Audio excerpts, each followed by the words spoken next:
The reason of using source signal arrow is to label a wire and define where it is coming from. Here I have prepared an example to explain it in detail. There is a wire number which is specified, and in the other part we have the reference number. This arrow is called source signal arrow, which has reference number of this wire and refers to it. The other part is named destination signal arrow that includes the reference number of source signal wire. So they are linked and also connected in the wire network. To show you how to create such as this connection, in the schematic tab of ribbon and in the insert wires wire numbers, choose the source arrow tool. As you see in the command line, you will be asked to specify the endpoint of the wire. Then the signal source code will be shown, and in this section you have to specify a code number. This code is used for linking the source wire to destination wire.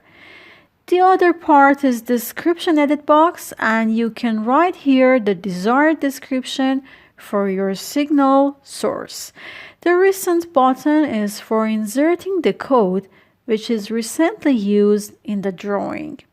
Also, it is possible to specify the codes that are used so far in the active project and in the existing drawing. The other useful option is signal arrow style, and you can select your desired style. Now I choose OK button, and in the next step I will be asked to insert the destination arrow. After choosing OK, I have to select the wire end for destination end as it is mentioned in the command line. I do that, and the destination signal arrow is inserted that shows the reference number of source signal arrow. If the wire that you are working with has not free end, during inserting signal arrow you will be asked to add a branch. To display this case, I'm going to insert the signal arrow in this ladder.